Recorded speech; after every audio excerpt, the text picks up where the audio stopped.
Le voyage très remarqué d'une délégation de sénateurs français à Taïwan, une visite de 6 jours. À sa tête, Cyril Pellevat, vice-président de la Commission des Affaires européennes du Sénat. Une visite à l'initiative du gouvernement taïwanais qui survient en pleine tension avec la Chine. C'est d'ailleurs la plus importante délégation européenne à se rendre sur l'île depuis les manœuvres militaires chinoises au mois d'août. Avec nous pour en parler, l'un des parlementaires de cette délégation, Olivier Cadic. Merci beaucoup d'être avec nous en direct de Taïwan. Vous êtes sénateur du groupe Union centriste, sénateur français. Donc, pourquoi cette visite, pour commencer en quelques mots? Eh bien, en ce qui me concerne, cette visite était pour soutenir le lancement du lycée international franco-taïwanais, qui une initiative qui nous a été présentée lorsque nous sommes venus avec le président Alain Richard l'an dernier.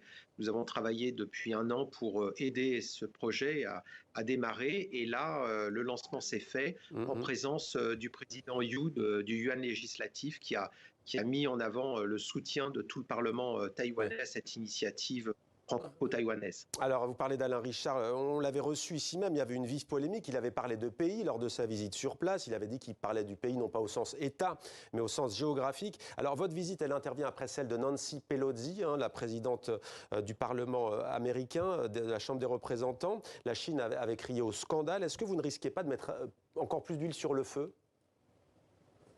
Non, mais je crois qu'il faut qu'ils arrêtent un petit peu avec ça, parce que ces visites de parlementaires, elles ont toujours eu lieu. Ils cherchent à créer des provocations pour justifier l'armement qu'ils développent depuis des années maintenant.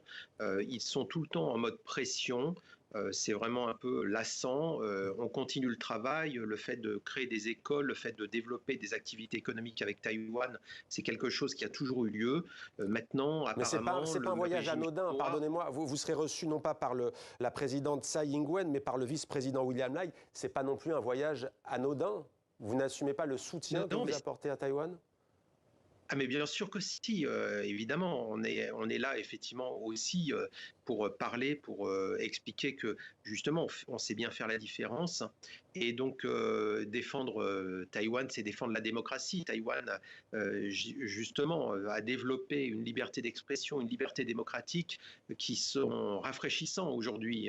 Donc c'est ce débat, cette évolution, on la soutient bien évidemment, on apporte toutes nos marques de sympathie et on cherche effectivement à développer tous les courants d'affaires et tous les courants d'échange. Mais qu'allez-vous dire à William Lai, le vice-président taïwanais, alors même que certains disent que la Chine pourrait un jour envahir Taïwan de la même manière que la Russie a envahi l'Ukraine?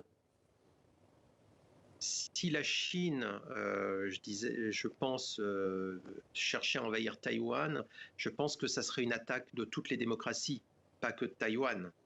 Et ça serait certainement le déclencheur d'un conflit international généralisé. Ça serait certainement l'équivalent du Pearl Harbor. Donc je pense que c'est pas quelque chose d'anodin. La visite de Nancy Pelosi, je pense, a rappelé l'importance de Taïwan aux yeux des États-Unis, et je crois que c'était bénéfique. Et en ce qui nous concerne, eh bien, il faut montrer notre soutien, notre envie de développer nos relations avec Taïwan. La France n'a pas changé de position, monsieur le sénateur. Oui, on a compris, vous insistez sur l'aspect démocratique sur l'île. La France n'a pas changé de position officiellement. Elle ne reconnaît pas l'indépendance de Taïwan, un choix qui date de 1975. Vous, en tant que sénateur, est-ce que vous êtes pour l'indépendance de Taïwan? Moi, j'approuve la position de la France qui est de défendre le statu quo.